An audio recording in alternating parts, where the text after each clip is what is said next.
that means that when this well was spud or they started to drill, the majority of these houses and the school and the buildings, this is Pruitt family owned that building back there. That was all there when this well was drilled. So it was literally drilled right in the center of town, in 1960.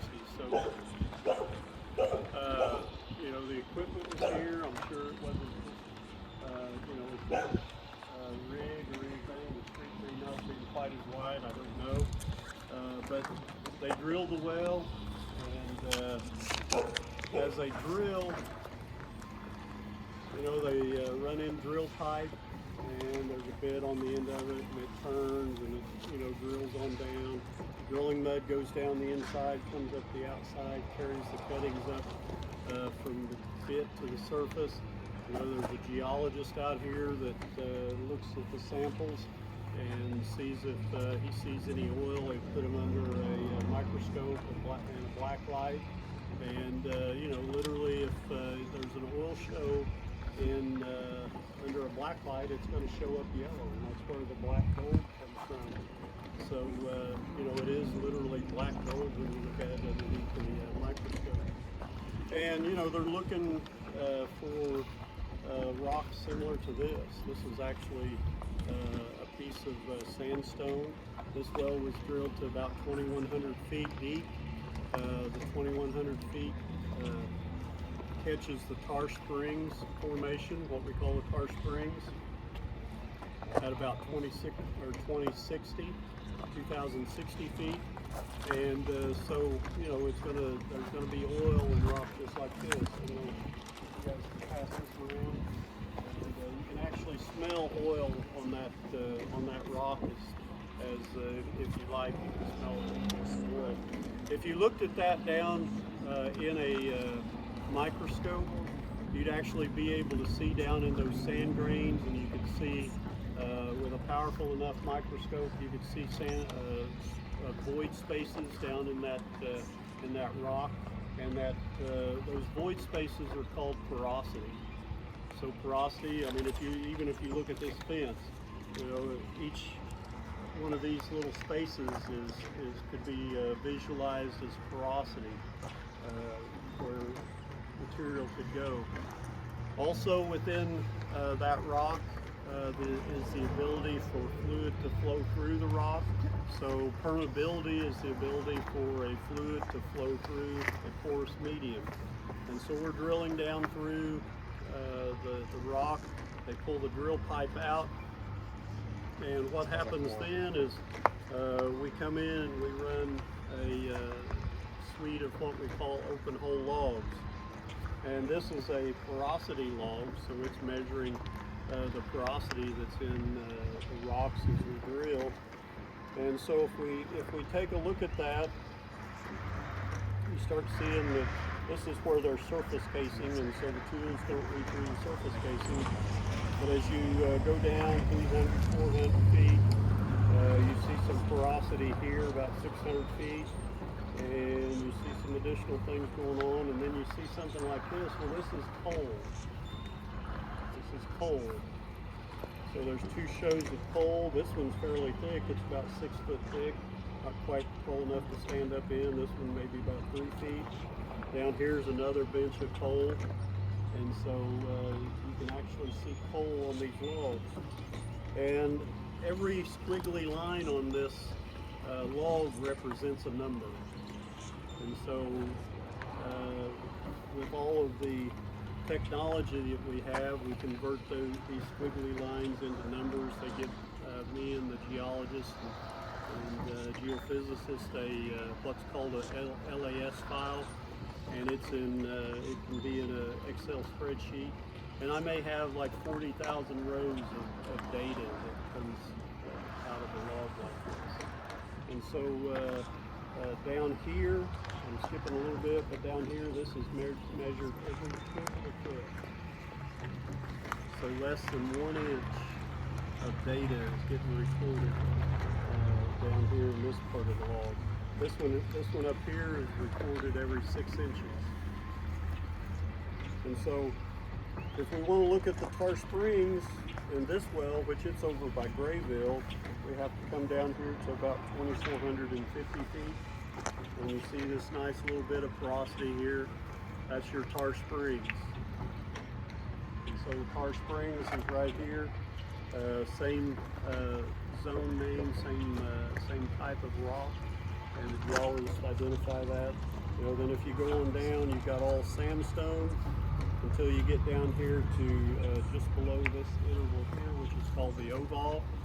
And the oval is kind of the last sandstone, true sandstone. And from underneath the oval on down in this well to about 4,200 feet is limestone. And we'll pass this around. You can see it's a whole lot different than the sandstone. Limestones are usually a lot more dense, less porosity, and so you have to treat those a little bit different than you do sandstone. But you know, you can see from these logs there's a lot of information here, and a lot of it, there's some of it that we ignore, but there's a lot of this information here that we use to generate our completion plan and produce oil from. So once we get this log, then we run, I'm going back to this, we run casing into the well. This well has 5.5 casing in it, and we pump cement down the inside. It goes down, comes up and up the outside of the pipe all the way around, and it cements this casing in the well, and it creates a hydraulic seal. And so, you know, for a look at this well as being about 2,000 feet, and we'll hold this up here. This is the Willis Tower in Chicago, about 2,000 foot tall. So as tall as the Willis Tower is how deep this well is. Now, if you look down here, there's this stop sign, way down there. Some of you, I know you can see there's another stop sign down there. That's probably just a little bit shy of 2,000 feet. Looks like a little red dot. That's probably just 2,000 feet, but it's down there a ways. So that gives you a visual reference on how, on a horizontal look, how deep this well is. So it goes down underneath the ground that far. We've got surface casing, we've got our production casing, and then down here is where the perforated zone is. You know, we shoot holes in the pipe with what's called a perforating gun, and then the oil has the opportunity to come in and then start being produced. So that's where this particular piece of equipment here comes in. This is my multi-purpose piece of water heater insulation. But pumping unit goes up and down. Whenever the unit goes down, there's a ball down here that opens, and the pump, if this was the pump now, it fills with fluid as it goes down. And when it goes up, this ball closes, this ball opens, and fluid is able to be pumped from the bottom to the top. So every time that thing makes a stroke, it's moving fluid. This well started out making, when it was first drilled, about 230 barrels a day, which is a lot of oil for a well here in Franklin County. That's a good well. Right now, it's making about 6 barrels of oil a day and about 100 barrels of water. But every time that pump goes up and down, you know, it's got about a 36-inch stroke length, and the pump is about 1.5 inch pump. It's in 2-inch tubing. Pump goes up and down inside that tubing. It's going probably about 7-8 strokes a minute. We can actually calculate how much volume that pump's going to move every day. So we want to match the volume that the well produces to the inflow into the well, so that we're not tearing up our equipment. So, if it needs to be broken down, it's broken down. It can be speed it up some. Otherwise, we'll have to get a bigger unit, with a longer stroke length, maybe a 48 or a 54. Some of the wells that we're operating, we have 120 stroke length, and so that's 10 foot. That's the height of the basketball goal that pump will stroke. And so, it's pulling fluid up, it's coming up the tubing and going into the flow line.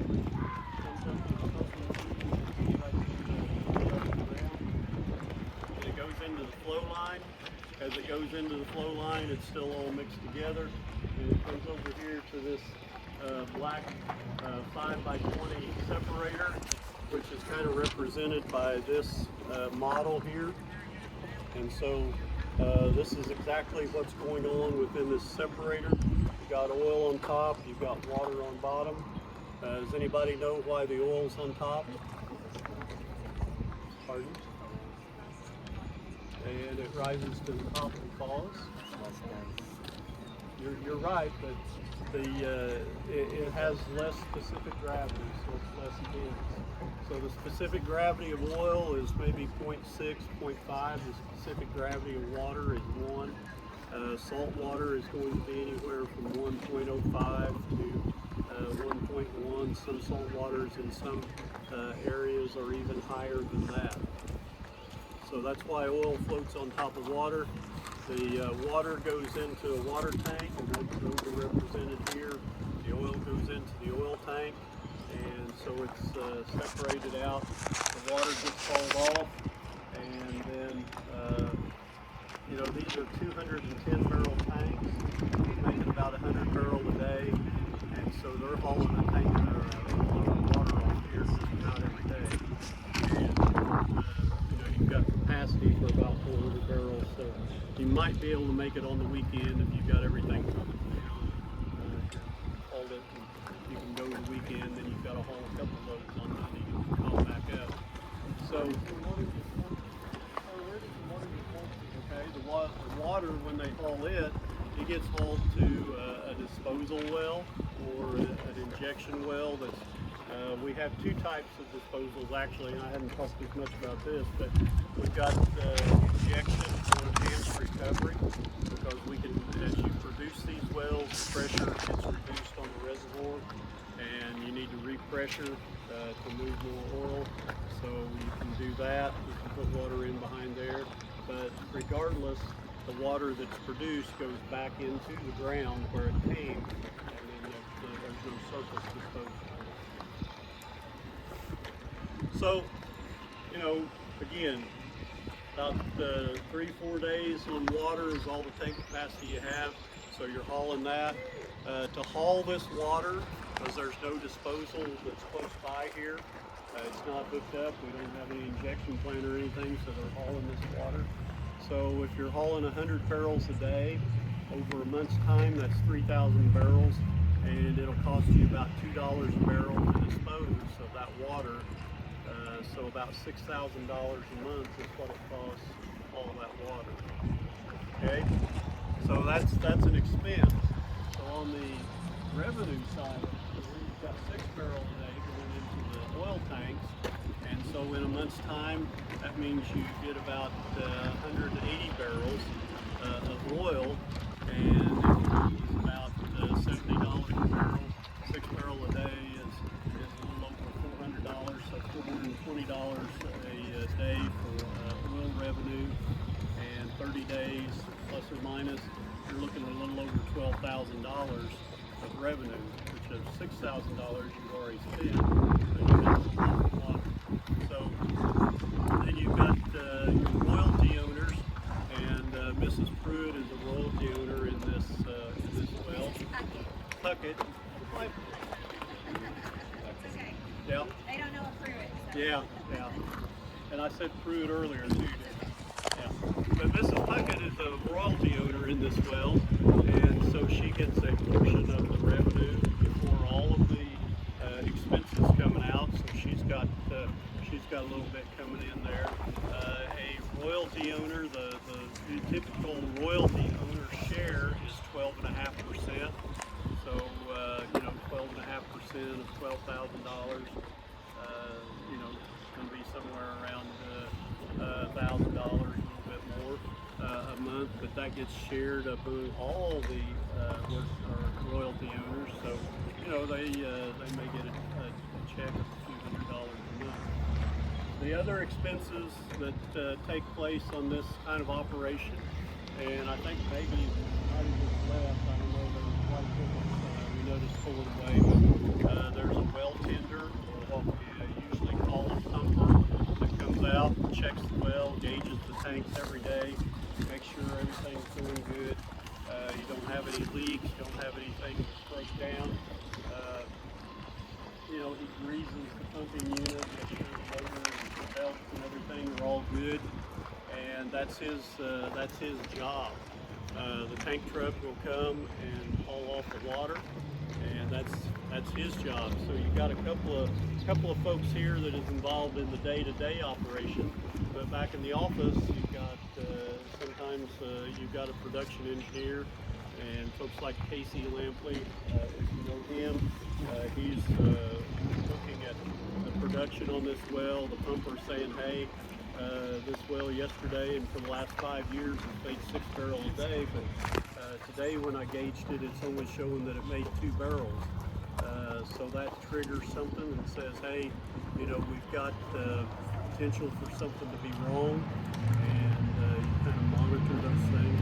Because again, we can calculate what that well's supposed to make, and there's another device that we can use that will actually shoot a fluid level. So, you know, if the well's all the way pumped down to the perf, the fluid's going to be down to 2,060 feet.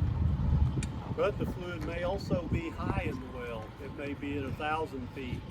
And if it's at 1,000 feet, we're not pumping this well fast enough, or there's a mechanical problem, or there's something else going on. So that's part of the evaluation process. So it comes from the well, goes into the tanks. When it goes into the tanks get full.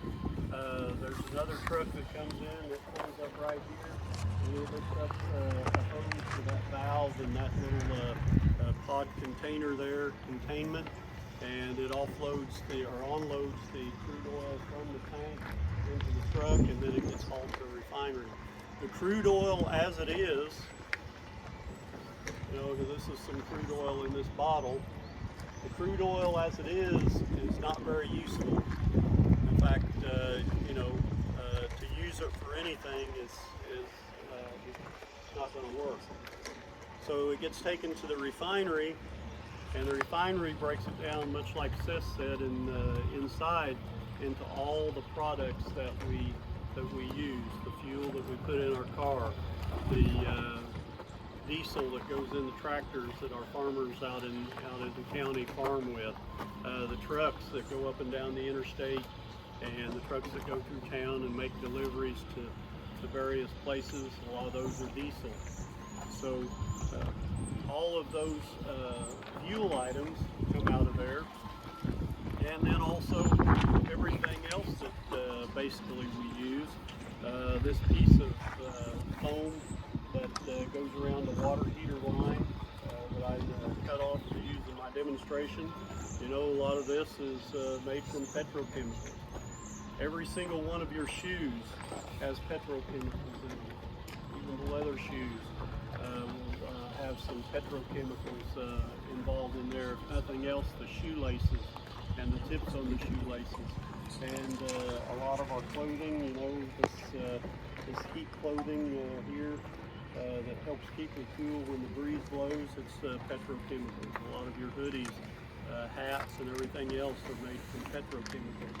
So just to simply say, well, you know, we're going to get rid of oil, just imagine what you'd be getting rid of if they got rid of oil. Practically everything that you know would basically disappear.